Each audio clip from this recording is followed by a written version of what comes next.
히브리서 5장 11절에서 6장 8절까지 말씀을 살펴보도록 하겠습니다.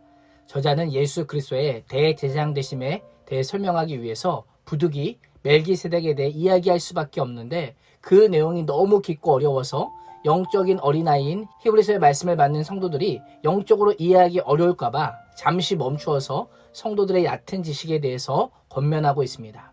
진리에 대한 성도들의 지식이 어떠했을까요? 12절은 시간적으로 보면 믿은 지 오래되었기 때문에 이미 마땅히 선생이 되어야 하지만 하나님의 말씀에 대한 기초를 누군가에게 다시 배워야 할 처지에 있다라고 말씀하고 있습니다. 마치 단단한 음식을 먹지 못하고 젖을 먹어야 하는 어린아이와 같았던 것입니다. 13절과 4절은 젖먹이 어린아이와 장성한 자의 대조를 통해서 히브리서 수신자들의 상태에 대해서 자세히 설명합니다. 저자는 젖먹이 어린아이와 장성한 사람의 구별을 단순히 신앙의 연수나 진리에 대한 양적인 차이로 말씀하지 않습니다. 그 기준이 무엇입니까? 말씀을 통한 연단과 훈련입니다. 젖먹이 어린아이는 말씀을 실제 삶에 적용한 경험이 없는 자요, 장성한 자는 지각을 사용하여 말씀으로 선악을 분별하는 연단을 거친 자라고 이야기합니다. 예수 그리스도를 믿고 구원의 길에 들어서는 것은 신앙 여정의 출발입니다. 마치 남편과 아내가 결혼 후에 서로에 대해 더 자세히 더 깊이 알아가는 것처럼 그리스도인 역시 이러한 삶의 과정, 이러한 삶의 과정이 반드시 필요합니다. 운동선수가 반복하여 훈련하듯 그리스도인은 하나님의 말씀을 배우고 연구하고 적용하는 반복적인 영적 훈련과 연단에 전심전력해야 하는 것입니다. 성장하지 않는다는 것은 생명력이 없다는 의미입니다.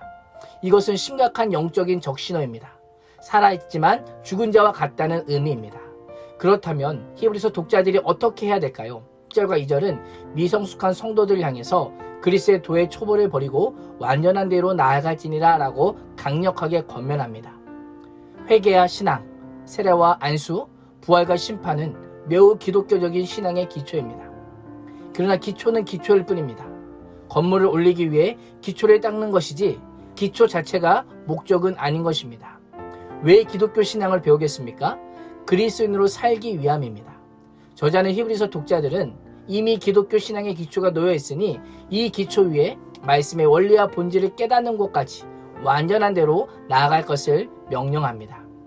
교회 내에 많은 양육 훈련이 필요한 이유가 여기에 있습니다. 기독교 신앙, 기독교 교리 위에 신앙의 집을 짓기 위함입니다. 그리스도인으로 살아가기 위함입니다. 열매 있는 삶을 살기 위함입니다. 기독교 진리가 개인과 가정, 교회와 공동체의 삶에 복음의 선악영향을 끼치기 위해서 양육훈련이 필요하다라는 것입니다. 우리의 모습은 어떠합니까? 털에 닦는 것에만 머물러 있는 신앙입니까? 아니면 터 위에 집을 짓는 신앙입니까? 어떤 분들은 예전에 다 배웠다고 하시면서 깊은 진리를 아는 대로 나가는 것을 꺼려합니다. 배우면 다 아는 것일까요? 배우면 아는 대로 사는 것일까요? 그렇지 않습니다. 우리는 죄인이기에 배운다고 해도 다 알지 못하고 배운다고 해도 말씀대로 살지 못합니다. 4절에서 6절은 성장하지 않는 신앙의 위험성에 대해서 지적합니다. 진리의 빛을 받고 하늘의 은사를 맛보고 성령의 역사에 참여하고 성령을 통해 하나님의 선한 말씀을 맛보고 내세의 능력을 맛보고도 그것이 우리의 삶이 되고 인격이 되고 인생이 되지 않고 타락한다면 다시 새롭게 하여 회개할 수 없다. 구원 이전의 상태로 떨어질 수밖에 없다라고 말씀하면서 한 번 구원은 영원한 구원이라고 하는 공식을 무색하게 하는 선포를 합니다. 이 말씀을 어떻게 이해해야 될까요? 구원받은 자가 구원에서 떨어질 수도 있을까요? 성도가 죄를 짓는다고 해서 구원 과정에서 떨어지진 않습니다. 우리의 행위로 구원받지 않았기 때문에 또 회개할 수 있는 가능성이 있기 때문입니다.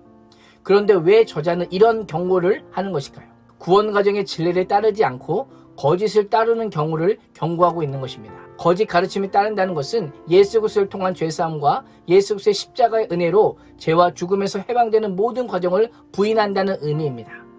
예수 그리스도가 하나님의 아들이요 우리의 구원자요 큰 대제사장이심을 부인하는 것이기에 하나님의 아들 예수 그리스도를 다시 십자가에 못 박고 욕하는 것과 다를 바가 없다라고 지적하고 있는 것입니다. 예수 그리스도를 믿는 자리에서 돌아서서 예수님을 부인한 자가 예수 그리스도를 통한 회개와 새로움의 권면을 받아들일까요? 받아들일 리 없습니다. 저자는 미성숙함으로 거짓을 분별하지 못한 결과를 식물의 비율로 설명합니다.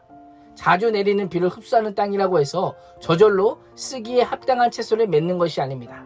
그 좋은 땅에도 가시와 엉겅퀴는 잘 자라기 마련입니다. 그 땅에 무엇이 잘 자라게 할지는 밭 가는 자에게 전적으로 달려 있습니다. 열매가 없으면 생명이 없는 나무임을 기억하면서 내게 어떤 열매가 맺혀 있는지를 돌아보기를 원합니다. 신앙은 앞으로 나아가지 않으면 뒤로 물러나 멸망함을 기억하면서 오늘도 그 자리에서 머물러 있지 않고 완전한 대로 나아가 열매를 맺는 복된 인생이 되시기를 주님의 이름으로 축원합니다. 기도하겠습니다. 하나님, 그리스도의 도의 초보에 머물러 있지 않게 하여 주시고 계속하여 진리와 복음을 넓고 깊게 이해하고 훈련하고 연단하여 말씀을 통해 삶에서 선악간의 하나님의 뜻을 분별하게 하여 주사 복음의 선한 열매를 맺는 복된 인생 되게 하여 주옵소서. 예수님의 이름으로 기도합니다. 아멘.